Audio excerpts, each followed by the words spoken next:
السلام ورحمة الله وبركاته.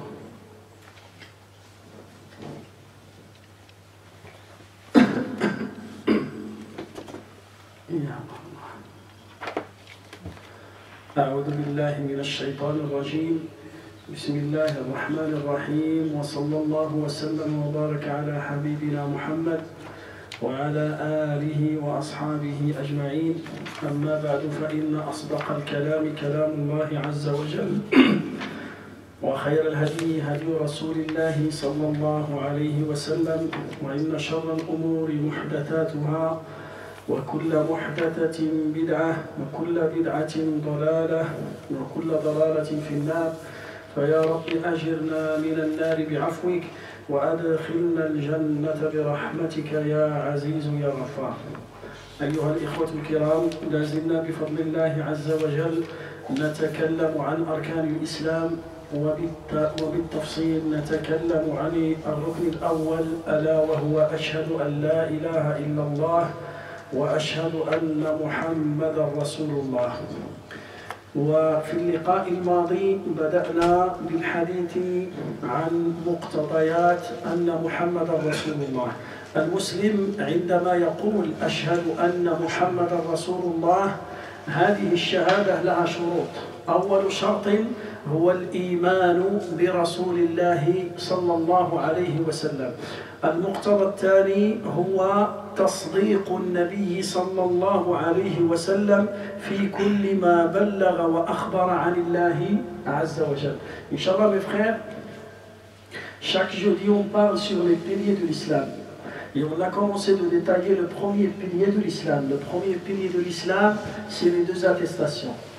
Le musulman doit attester qu'il n'y a qu'un seul Dieu qui mérite d'être adoré, c'est Allah. Il doit attester que Mohammed est le messager d'Allah.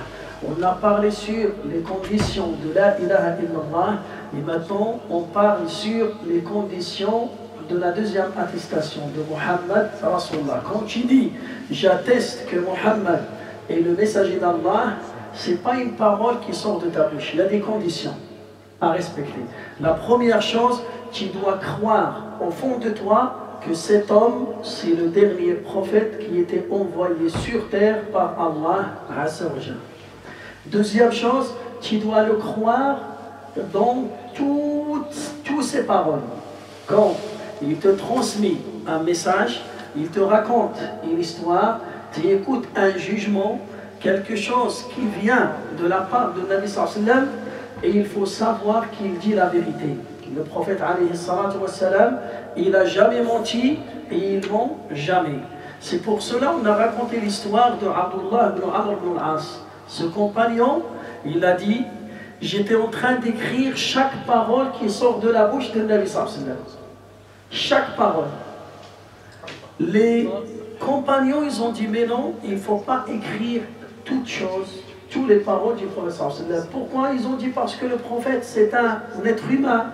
Des fois il s'énerve, des fois il est fatigué, des fois il oublie, des fois il est malade. Ça veut dire qu'il ne faut pas écrire tout, il faut écrire que le Coran, ou bien quand il dit un hadith, ou bien il nous raconte une histoire par rapport à Allah, par rapport au paradis, il nous raconte l'histoire des anges, alors là, il faut l'écrire. Lui, qu'est-ce qu'il a dit? Il a dit, je dois consulter le prophète sallallahu alayhi wa sallam. Il est parti voir le Nabi sallallahu alayhi wa sallam, faqala lah, ya Rasulallah, mes amis, mes copains, ils m'ont interdit d'écrire tes paroles. Et ils m'ont dit non, le prophète sallallahu alayhi wa sallam, c'est un être humain, il s'énerve, il oublie, il se fatigue. Alors il ne faut pas écrire toutes les paroles qui sortent de sa bouche. Le prophète sallallahu alayhi wa sallam, il a dit, écoute, écris chaque parole qui sort de ma bouche, par celui qui tient mon âme dans ses mains, ça sort que la vérité. Je sors de ma bouche que la vérité. Alors là, ça confirme que quand tu écoutes que Qala Rasulullah, tu écoutes le prophète a dit, et le hadith il est authentique, alors il ne faut pas dire non. Ah, peut-être c'est vrai, non, c'est vrai à 100%. Si tu veux croire, alhamdulillah, tu ne veux pas croire, c'est toi qui seras jugé le jour de la résurrection. Mais le prophète sallallahu alayhi wa sallam, il t'a ramené une vérité. Il t'a transmis une vérité. فلذلك النبي عليه الصلاة والسلام, on va donner des exemples. النبي عليه الصلاة والسلام قال, il a dit un hadith, ça fait 14 siècles. قال عن أبي هريرة رضي الله عنه أن النبي صلى الله عليه وسلم قال طهور إناء أحدكم إذا ولغ فيه الكلب أن يغسله 7 مرات إحداهن بالتراب أو أولاهن بالتراب.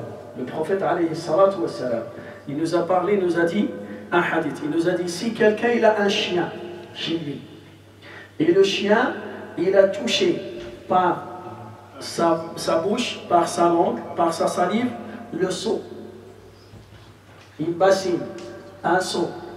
Alors, et toi tu veux utiliser le seau pour se laver, pour faire les grosses ablutions, pour faire les petites ablutions, il t'a dit, il faut nettoyer le seau 7 fois par l'eau et la 8e fois par le sable. 7 fois par l'eau et 1 fois par le sable. Les savants, il y a un savant, un chercheur anglais, il s'appelle Allison. Il commence à chercher, à faire des recherches sur la salive d'un chien. La salive d'un chien, le al-kalb. فوجد فيه مجموعة من الميكروبات. Il a trouvé beaucoup de microbes dans la salive du chien. فغسل الإناء. Il a ramené un chien. Il a touché par sa salive un seau, une bassine.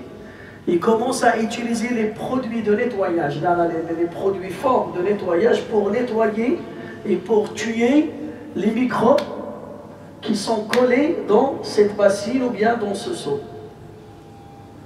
À chaque fois, il utilise un produit de nettoyage et il fait le microscope, il trouve toujours des microbes. Il trouve toujours des microbes. Jusqu'à ce qu'il a lavé le seau 7 fois par l'eau et 1 fois par le sable. Il a fait le test, il n'y a plus de microbes. لم يجد ميكروبا لاصقا في هذا الإناء. Alors là, ça confirme que le prophète alayhi salatu wassalam, il nous a dit ça fait 14 siècles, et maintenant la science, il confirme la parole du prophète sallallahu alayhi wa sallam. Écoutez un autre hadith. عن أبي هريرة رضي الله عنه قال قال رسول الله صلى الله عليه وسلم إذا سقط الذباب في شراب أحدكم فليغمسه كله ثم لينزعه فإن في أحد جناحيه داء وفي الآخر شفاء. Le prophète alayhi salatu wassalam, il nous a dit si tu es en train de boire un jus, du thé, de l'eau, il y a une mouche qui tombe dedans. Nous, qu'est-ce qu'on fait? On verse tout. Hein? Mais si dans des pays où il n'y a pas, il a un verre d'eau, est-ce qu'il va le verser? Alors, pour qu'il ne tombe pas malade, qu'est-ce qu'il doit faire? Il doit plonger la mouche entière. Il la plonge et après il la jette. Et il boit. Pourquoi? Il a dit parce que la mouche, il porte dans l'aile droite du poison et dans l'aile gauche la remède, l'anti-maladie. Si tu la plonges, c'est bon. Le produit, le liquide, il est propre. Ça, ce hadith-là, il l'a dit, ça fait 14 siècles. Alors écoutez, il y a un savant, un chercheur allemand, il s'appelle Breveld.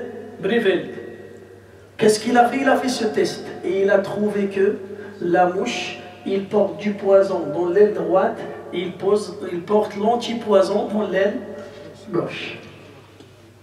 Là, ça confirme que les hadiths authentiques qui viennent du prophète sallallahu alayhi wa sallam, c'est la vérité, c'est la réalité. Le prophète alayhi salatu wassalam, Aïdan, il nous a parlé des gens qui vont venir à la fin du temps. مثلا النبي صلى الله عليه وسلم يقول صنفان من أهل النار. Il y a deux catégories, des gens qui vont rentrer à l'enfer. لم أرهما, j'ai jamais vu comme ces gens-là. Les premiers, رجال أو قوم معهم صياط كأذناب البقر يضربون بها الناس. Des gens qui portent des fouets et ils fouettent les gens. Et on le voit maintenant dans les manifestations, on voit vraiment il utilise ces choses-là. أيضا قال ونساء كاسيات عاريات مائلات مميلات رؤوسهن كأسنمة البخت المائل. Il y a des femmes qui sont habillées et en même temps déshabillées. Mini-jupe, micro-jupe, habillées mais en même temps. Aussi, il a parlé sur leur façon de se coiffer. Quand tu vois leur tête, les cheveux, c'est comme deux bosses de chameau. Il y a un chameau, le dromadaire. Le dromadaire, il a deux bosses. Alors, il y a des femmes qui utilisent, ils vont mettre une coupe comme un dromadaire. Ça, c'est les femmes qui portent le foulard. Non. Non, c'est... Il y a des coiffures, il y a des coiffures comme ça. Des coiffures comme ça. Il y en a des femmes qui attachent comme ça ses cheveux, si tu vois. C'est pas, ils ne portent pas le voile là, non. C'est des femmes qui sont exhibées. Mutabarrijat. Il y a ses cheveux et ils font quoi? Tu vois maintenant des fois dans des trucs comme ça, comme une bosse, il y a une bosse sur sa tête. Et des fois deux bosses, une là et une là. Ils ont montré sur internet la comparaison d'un chameau avec leur coiffure. Ah voilà, avec leur coiffure. C'est pareil. Alors là, c'est la mode. C'est la mode. Alors le professeur, est-ce qu'il a vu ces femmes-là? À son époque, il n'y avait pas cette catégorie de coiffure. Mais maintenant, il y a ce style-là. Alors ça fait 14 siècles, il nous a parlé de ces gens-là, de ces femmes-là ils sont habillés en même temps, déshabillés, et qui font ce style de coiffure. Falidalik, pourquoi on ramène ces hadiths? C'est pas pour dire que le prophète dit. Non, même si les chercheurs, ils n'ont pas découvert ça, nous on croit au prophète sallallahu alayhi wa sallam. Sauf que ça augmente. Voilà, ça c'est la preuve fatale. C'est la preuve fatale. Aïdan, le prophète sallallahu alayhi wa sallam, c'est lui qui nous a transmis le Coran. Et dans le Coran, il y a un verset coranique. Allah Ta'ala yaqul في القرآن الكريم كلما نضجت جلودهم بدلناهم جلودا غيرها ليذوقوا العذاب. Allah Ta'ala, il parle sur le châtiment de l'enfer. Les habitants de l'enfer, ils seront brûlés par le feu. Mais pour leur doubler le châtiment, à chaque fois la peau sera brûlée, Allah il va leur donner une nouvelle peau. Pourquoi? Pour qu'ils vont sentir le châtiment. Alors là, les chercheurs, ils ont commencé à chercher, ils ont dit que c'est la peau, c'est ça, l'endroit pour sentir la douleur ou bien pour sentir la douceur. Si par exemple une personne, il a ce côté, il est brûlé, mais tu le piques, il sent rien. Tu vas le piquer comme ça, ou bien tu lui fais comme ça, il sent rien. Mais si la peau elle est bien, alors une moustique, il te pique, tu vas sentir. Alors Allah Ta'ala il nous a parlé de ça dans le Coran, ça fait 14 siècles, que c'est la peau qui donne le sentiment de douleur ou bien le sentiment de douceur pour l'être vivant, pour les êtres humains. Alors tout ça, c'est des preuves scientifiques qui vont confirmer la parole véridique de notre prophète sallallahu alayhi wa sallam. Il y en a beaucoup d'autres. Là, on a donné des exemples seulement. Ba'da dalik, maintenant on a parlé sur la première condition, il faut croire à notre prophète sallallahu alayhi wa sallam. Tu dis que Muhammad ibn Abdullah ibn Abdul Muttalib, son père c'est Abdullah, sa mère c'est Amina, elle est née à la Mecque l'année de l'éléphant, il a vécu 53 ans à la Mecque, et il a passé 10 ans à Médine, et il est décédé à Médine, Matafil Madina, à l'âge de 63 ans. C'est lui le dernier messager, et c'est lui le messager pour l'humanité, pour l'univers. Deuxième chose, il faut savoir, il faut croire que chaque parole qui sort de la bouche du professeur Sallam, c'est une vérité. Il n'y a pas de doute. Troisième chose, l'amour du professeur Sallam. Il faut l'aimer. Il faut croire en lui, croire que ses paroles sont véridiques.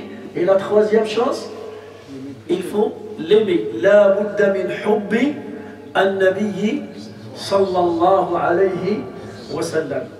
الحب لرسول الله صلى الله عليه وسلم. محبة النبي صلى الله عليه وسلم تابعة لمحبة الله عز وجل، فبقدر محبتك لله تحب النبي صلى الله عليه وسلم. L'amour du prophète صلى الله عليه وسلم, il est collé, il est attaché à l'amour d'Allah. Dès que tu aimes beaucoup Allah, tu vas aimer beaucoup son prophète. Dès que ton amour pour Allah il est faible, dès que ton amour pour son prophète il est faible, tu ne peux pas les séparer. Tu ne peux pas dire j'aime Allah et j'aime pas le prophète sallam. Non, ça ne marche pas. J'aime le prophète sallam et j'aime pas Allah. Ça ne marche pas. Tu peux pas séparer ces deux amours. Tu ne peux pas les séparer. Tu peux aimer ton père et détester ta mère. C'est faisable. Tu peux aimer ta mère et détester ton père, c'est faisable. Tu peux aimer ton frère et détester un autre frère. Tu peux aimer une soeur et détester une soeur. Tu peux aimer ton fils et tu détestes l'autre. Ou bien aimer une fille et détester l'autre fille. Ça c'est faisable. C'est pas bien, mais tu peux le faire.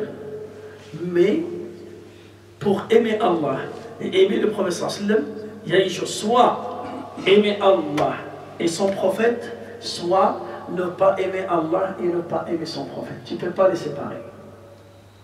فلذلك في الصحيحين من حديث أنس أن النبي صلى الله عليه وسلم قال: ثلاث من كن فيه وجد بهن حلاوة الإيمان. Il y a trois choses. Si tu gagnes et tu pratiques ces trois choses-là, tu vas sentir le goût sucré de la foi. De la foi. Tu vas goûter. Tu goûtes, t'as pas la foi, t'as juste goûté. Oh, t'as goûté. Tu vas goûter, ça veut dire que tu vas sentir la douceur de la foi. La première chose, أن يكون الله ورسوله أحب إليه مما سواهما. Il faut que l'amour d'Allah et l'amour de son prophète, c'est le plafond dans ton cœur. Le premier amour, c'est l'amour d'Allah et l'amour de son prophète. Après, c'est l'amour des parents. Après, tu commences à distribuer ton amour. Mais il ne faut pas Allah le classer avec une de ses créatures. Ou bien le prophète le classer avec une autre personne. Ça ne marche pas. Si tu veux sentir la douceur de la foi, si tu veux sentir le goût sucré de la foi, si tu veux le goûter dans ton cœur, quand je dis goûter, c'est vraiment un goût. Il a un goût sucré. C'est comme tu vas goûter une glace sucrée, du miel, tu vas sentir. Hein? Alors aussi, si tu aimes Allah et son prophète plus que toute chose, tu vas goûter le goût de la foi et la douceur de la foi. La deuxième chose, وَأَنْ يُحِبَّ الْمَرْءَ لَا يُحِبُّهُ إِلَّا لِلَّهِ. Il faut, quand tu vas établir une relation avec quelqu'un, il faut l'établir pour l'amour d'Allah. Ça veut dire, c'est pas pour tes intérêts. Si tu as des relations avec tes amis, avec tes voisins, avec des gens, parce que tu as des intérêts avec eux, tu ne vas pas goûter le goût de la foi. La relation entre moi et lui, c'est quoi? C'est l'amour d'Allah. Moi je le respecte, et je l'aide, et je le soutiens, Je suis tout le temps avec lui. Pourquoi? Parce que lui, il aime Allah et moi, j'aime Allah Azza wa Jal. Je cherche quoi derrière ça? Je cherche la récompense d'Allah Azza wa Jal. Je patiente avec lui. Pour qui? Pour Allah. Je l'aide. Pour qui? Pour Allah Azza wa Jal. Il patiente avec moi. Pourquoi? Il me supporte. Pour qui? Pour Allah. Parce que l'ulama, ماذا يقولون؟ العلماء يقولون ما كان لله دام واتصل وما كان لغير الله انقطع وانفصل. La relation, quand il est pour Allah, il va durer longtemps jusqu'au jour de la résurrection, jusqu'à ce que tu vas te retrouver avec ton ami sous le trône d'Allah Azza wa Jal. Ça veut dire la relation ne sera jamais séparée.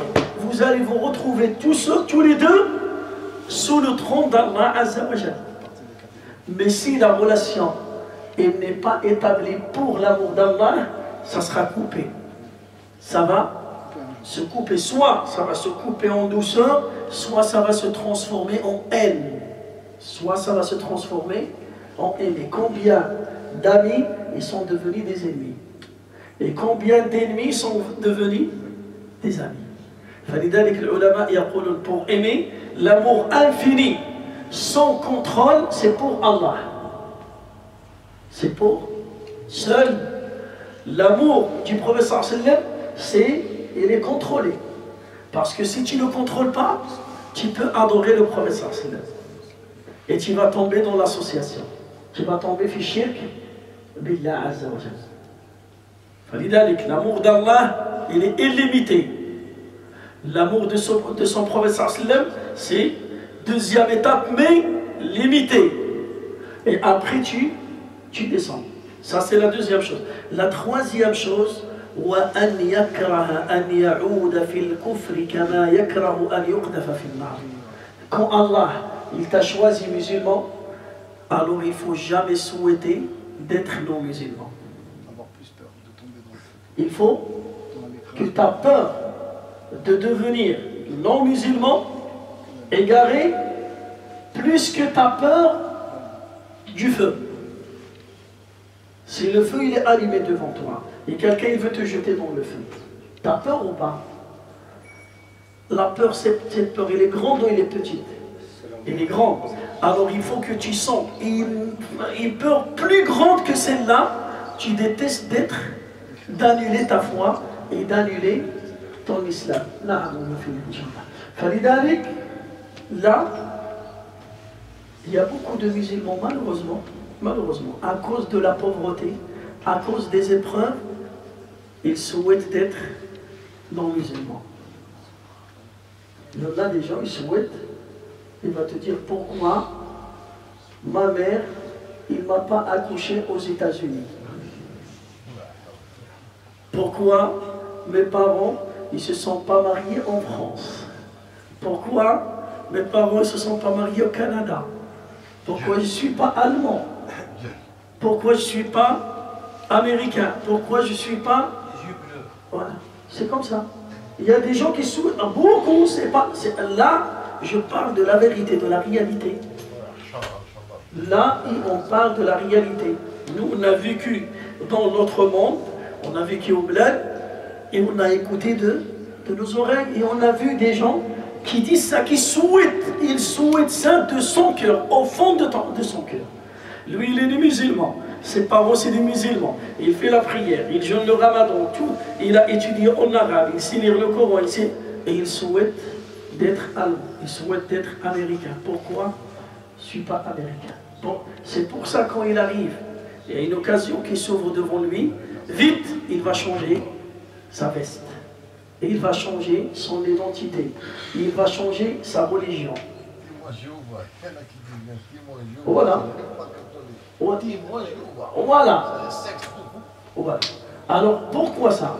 Pourquoi ça? Pourquoi? Parce que dans son pays, il n'a pas trouvé. Quand il est parti à l'hôpital, il était mal accueilli. Quand il est parti à la mairie, il était mal accueilli. Quand il a déposé son CV pour travailler, il était classé. Il y a cette injustice. Mais ce n'est pas ça qui va te pousser à annuler ta foi. هذا ça Allah Ta'ala قال لنا ومن الناس من يعبد الله على حرف فإن أصابه خير اطمأن به وإن أصابته فتنة انقلب على وجهه خسر الدنيا والآخرة. Il y a des gens qui adorent Allah sur une lettre. S'il est touché par un bienfait, il est content. S'il est touché par une épreuve, il lâche la religion, il change sa religion. Il adore Allah sur vraiment un fil. Sur un fil. Il est touché par une épreuve, il lâche tout. Il est touché par un bien, il dit alhamdoulilah, c'est bon, je vais jeûner. C'est comme, je vais finir avec une petite histoire. Il y avait un bédouin, il avait un âne, il était malade, son âne était malade. Et moi, qu'est-ce qu'il a dit? Il commence à faire, vous voyez à l'époque, l'âne c'est le Mercedes. C'est le BM, c'est le Mercedes 4x4. Il a dit, Ya Allah, guéris mon âne. Ya Allah, si tu guéris mon âne, je vais jeûner 7 jours. Fi sabilillah. Ida shafaita himari sa'asumu sab'at ayyam. Je vais jeûner 7 jours pour Allah Azza, pour remercier Allah.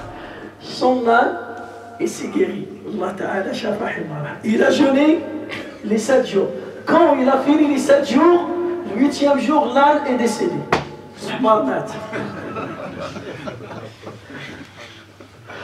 Alors là, il a, Ya Allah, guéris mon âne. Si tu guéris mon âne, je vais jeûner 7 jours. L'âne, il s'est guéri. Il a jeûné 7 jours, l'âne, il était en bonne santé. Le 8e jour, le lendemain, il commence lui son petit déjeuner, il va vérifier l'âne est mort. Alors il était énervé. La garantie. Qu'est-ce qu'il a dit? Il a dit, c'est bon.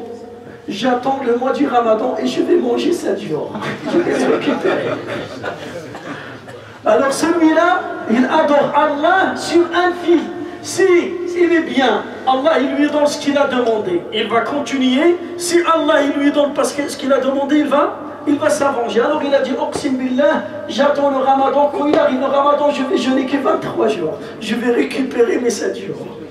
Validalik, le musulman, non, le musulman, il adore Allah quand il est jeune, quand il est vieux, quand il est malade, quand il est en bonne santé, quand il est pauvre, quand il est riche, quand il est marié, quand il est célibataire, quand il est en chômage, quand il travaille, il adore Allah toute l'année. وَاعْبُدْ رَبَّكَ حَتَّى يَأْتِيَكَ الْيَقِينِ. Adore ton Seigneur jusqu'à la mort. فاللهم ثبتنا على الدين. اللهم وفقنا لما تحبه وترضاه. سبحان ربك رب العزة عما يصفون وسلام على المرسلين والحمد لله رب العالمين. بارك الله فيك. Merci.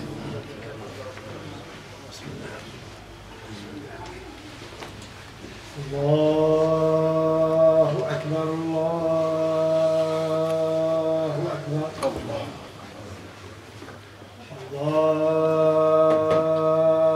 أكبر الله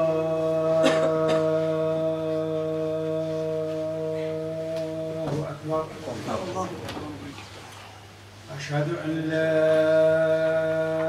إله إلا الله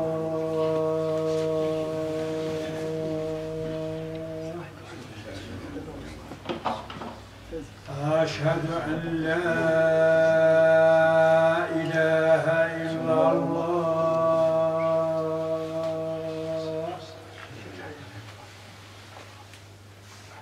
أشهد أن محمدًا رسول الله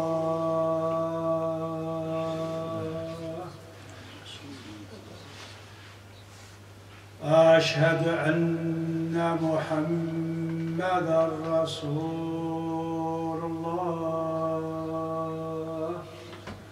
أشهد أن محمد حي على الصلاة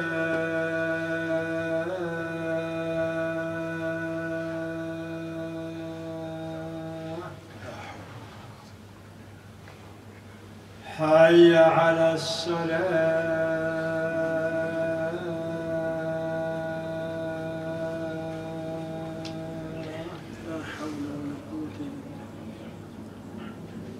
حي على الفلاح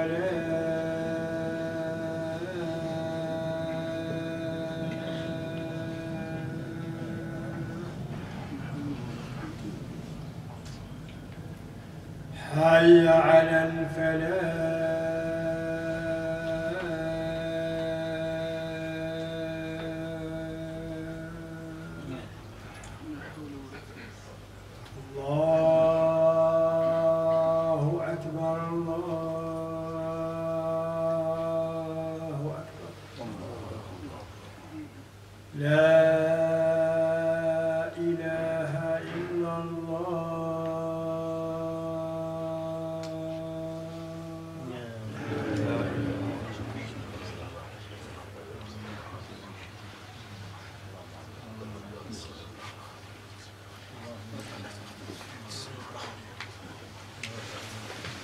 الله أكبر الله أكبر لا إله إلا الله اللهم محمد رسول الله حي على الصلاة حي على الفلاح قد قامت الصلاة قد قامت الصلاة الله أكبر الله أكبر لا إله إلا الله.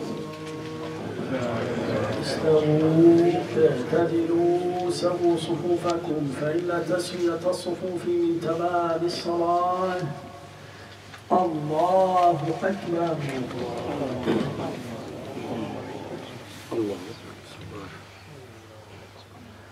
الحمد لله رب العالمين الرحمن الرحيم مالك يوم الدين إياك نعبد وإياك نستعين اهدنا الصراط المستقيم صراط الذين أنعمت عليهم غير المغضوب عليهم ولا الضالين.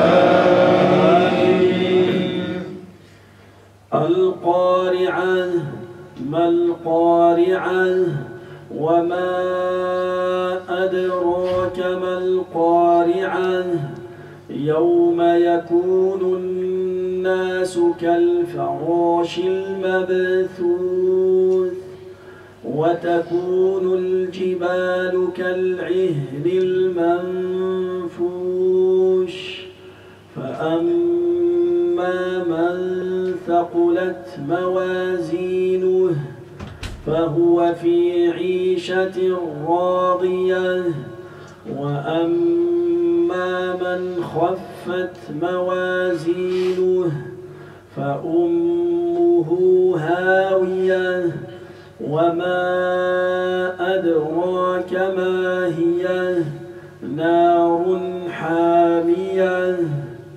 الله أكبر. سمع الله لمن حمده. الله أكبر.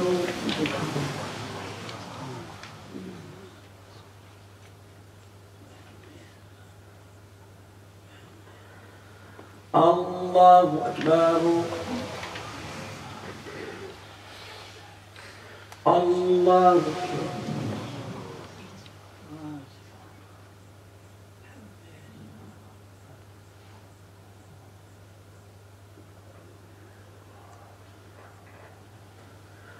الله أكبر. الحمد لله رب العالمين الرحمن الرحيم مالك يوم الدين إياك نعبد وإياك نستعين اهدنا الصراط المستقيم صراط الذين أنعمت عليهم غير المغضوب عليهم ولا الضالين.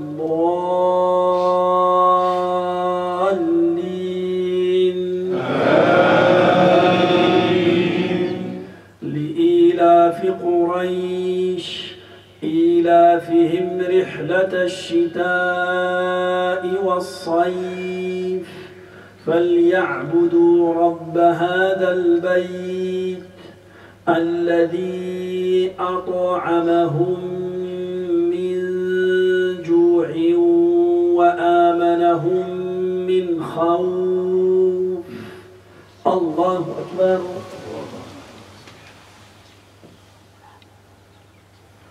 سمع الله لمن حمده. الله أكبر.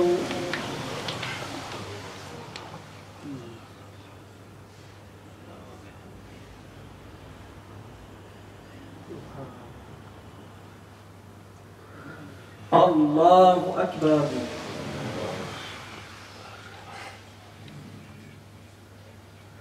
الله أكبر.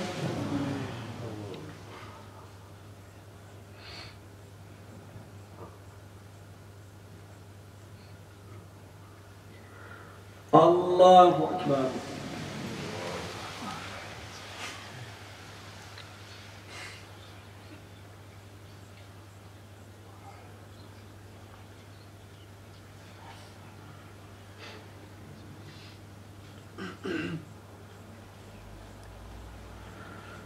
الله أكبر.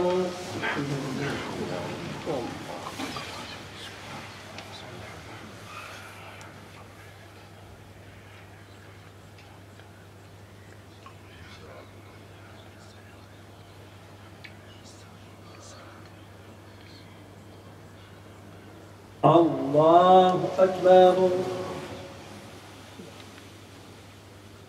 سمع الله لمن حمده. الله أكبر.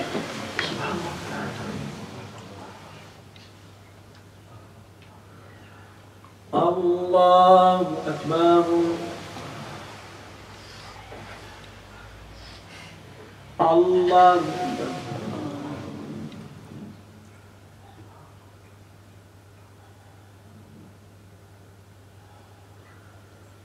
الله أكبر.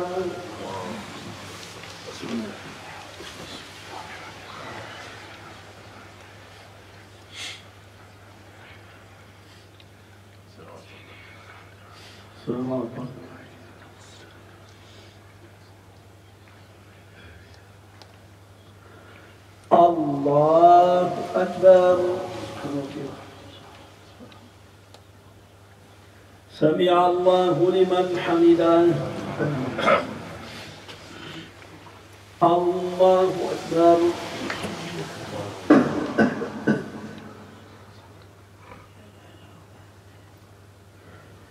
الله أكبر.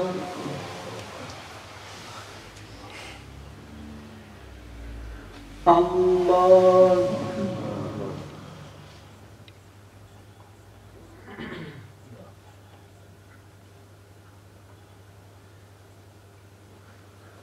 الله أكبر.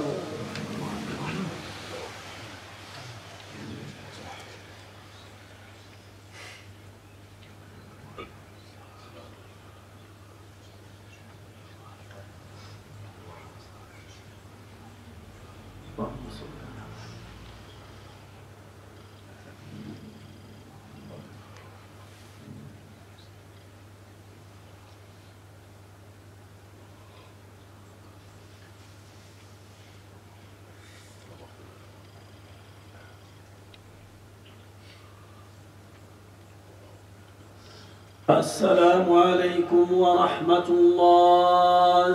السلام عليكم.